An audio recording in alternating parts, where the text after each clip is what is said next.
MY media ప్రేక్షకులకు నమస్కారం. 35 ఏళ్ల సీనియర్ నాయకుడు బీపంగి జగజీవన్ రావు గారు మనతో ఉన్నారు. నల్గొండ కార్పొరేషన్ ఎలక్షన్స్ లో 14వ డివిజన్ నుంచి పోటీ చేస్తున్నారు. వారి రాజకీయ చరిత్ర ఏంటి, వారి సుదీర్ఘ పోరాటంలో ఎలాంటి అనుభవాలు ఉన్నాయో వారి మాటల్లోనే తెలుసుకునే ప్రయత్నం చేద్దాం. నమస్కారం సార్. నమస్కారం. ఎలాంటి ప్రణాళికతో ముందుకెళ్తున్నారు? 35 ఏళ్ల చరిత్ర ఉంది. అసలు మీరంటే తెలియని వాళ్ళు ఎవరు ఉండరు మీ వార్డ్ లో గానీ డివిజన్ లో గానీ. ఎలా వెళ్తున్నారు అసలు? ముందుగా ఎంవై మీడియా గారికి, మేడం గారికి ధన్యవాదాలు తెలియపరుస్తున్నా. భారతీయ జనతా పార్టీ అంటేనే ఒక క్రమశిక్షణ గల పార్టీ. దేశం కొరకు, ధర్మం కొరకు పాటుపడే భాజపా కార్యకర్తలు. 35 సంవత్సరాల నుంచి పార్టీలో పని చేసుకుంటూ గతంలో కూడా సర్పంచ్ గా పోటీ చేశా. అదే విధంగా 5 సంవత్సరాల కింద కౌన్సిలర్ గా కూడా భారతీయ జనతా పార్టీ పోటీ చేసే అవకాశం ఇచ్చారు. ఈసారి కూడా ఈ యొక్క బీజేపీ పార్టీ నాకు గుర్తించి కార్పొరేటర్ గా మాకు బీపారం అందజేసి పోటీలో దిగబెట్టేందుకు భారతీయ జనతా పార్టీ జాతీయ నాయకులకు, రాష్ట్ర నాయకులకు, జిల్లా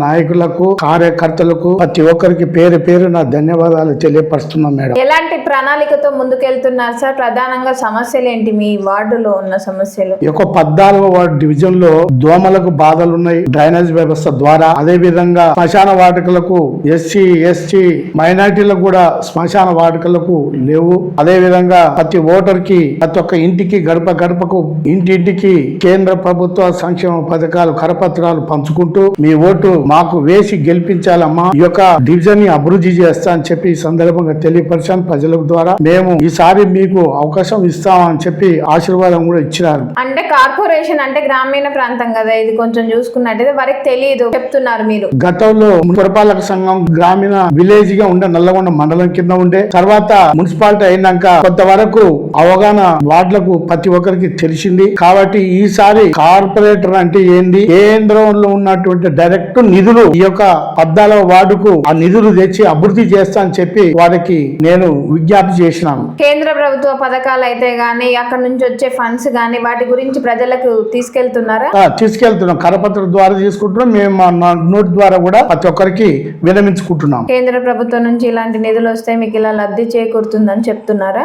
చెప్పేస్తున్నాం. అంటే ప్రధానంగా గడప గడపకి వెళ్తున్నారు, డోర్ టు డోర్ వెళ్తున్నారు. మహిళలు అయితేనేమి, ఇంకా ముసలి వాళ్ళు అయితేనే ఉంటారు కదా, వృద్ధులు, వాళ్ళు ఎలాంటి ప్రాబ్లమ్స్ మీకు చెప్పుకుంటున్నారు అసలు? వాళ్ళు మాకు ఇల్లు లేదని కొంతమంది చెప్పుకుంటున్నారు. అదే విధంగా పింఛన్లు వస్తలేవని చెప్పుకుంటున్నారు. అదే విధంగా దోమలకు ఇబ్బందులు అవుతుందని చెప్పుకుంటున్నారు. అదే విధంగా జ్వరాలకు కొంచెం ఇబ్బందికి గురవుతుంది, ఈ యొక్క అధికారుల నిర్లక్ష్యం ద్వారా కూడా నడుస్తుంది అని చెప్పుకుంటున్నారు. గత ప్రభుత్వాలు అయితేనేం, గత పాలకులు అయితేనేం, వారసత్వ రాజకీయాలు అవన్నీ ఉన్నాయి కదా, మరి మీరు డైరెక్ట్ వస్తున్నారు, ఎటువంటి రాజకీయ చరిత్ర లేకుండా వస్తున్నారు కదా, మరి ప్రజలకి ఎలా ఎక్స్ప్లెయిన్ చేస్తున్నారు మీ గురించి? భారతీయ జనతా పార్టీ కుటుంబ పాలనకు స్వస్తి. ప్రజల స్పందన ఎలా ఉంది? మీరు ఇంటింటి ప్రచారం చేస్తున్నారు కదా, అక్కడ ప్రజల నుంచి మీకు స్పందన ఎలా ఉంది? గత పాలకులు ప్రతి ఒక్కరు మేము చూసాం, ఎవరు బాగు చేయలేదు, ఈ వార్డుని అభివృద్ధి చేయలేదు, వ్యవస్థలు ఎక్కడ చేస్తే గొంగడ అక్కడనే ఉన్నది అని చెప్పుకుంటూ ఈసారి నీకు బీజేపీకి ఓటేసి నిన్ను గెలిపిస్తాం కొడక అని చెప్పి ప్రతి ఒక్కరు నాకు హామీ ఇచ్చారు.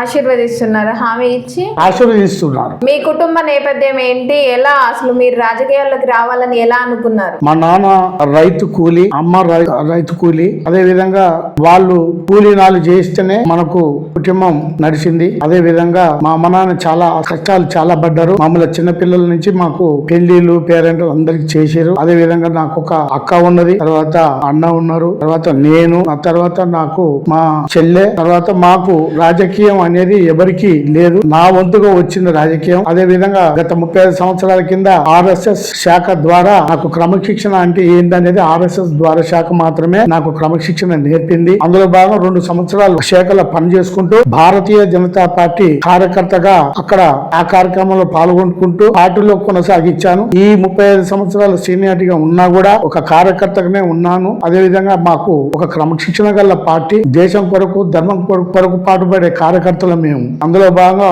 ప్రజలకు తెలియపరిచి మేము అదే విధంగా ప్రజల ద్వారా, ఓటర్ ద్వారా ఆశీస్సులు తీసుకున్నాను. మేము మీకు ఈసారి గెలిపిస్తామని చెప్పి, తీర్తామని చెప్పి వాళ్ళు నాకు ఆశీర్వదించారు. చివరగా మీ వార్డు డివిజన్ ప్రజలకు ఇచ్చే సందేశం ఏంటిది? 14వ డివిజన్ ఓటర్లకు ఎలాంటి సూచనలు చేయాలనుకుంటున్నారు మీరు? ప్రతి ఓటర్కి ధన్యవాదాలు. అదే విధంగా మద్యానికి, డబ్బులకు, బిర్యానీ పొట్లాలకు ఆశ చూపిస్తారు, కానీ వాటికి హక్కును దుర్వినియోగం కాకుండా ఓటు హక్కును స్వచ్ఛందంగా వినియోగించుకోవాలని చెప్పి కోరుకుంటున్నాను. చూసారు కదా అండి, గత 35 సంవత్సరాలుగా సుదీర్ఘంగా ఆర్ఎస్ఎస్ సంఘ్ లో పనిచేసి భారతీయ జనతా పార్టీలో తమ సేవా కార్యక్రమాలు నిర్వహిస్తూ ఇప్పుడు 14వ డివిజన్ కార్పొరేషన్ బరిలో ఉన్నారు దీపంగి జగ్జీవన్ రావు గారు. వారి సుదీర్ఘ పోరాటం ఇలానే ముందుకు కొనసాగాలని కోరుకుంటూ ఎంవై మీడియా ప్రేక్షకులందరికీ నమస్కారం. చూస్తూనే ఉండండి ఎంవై మీడియా.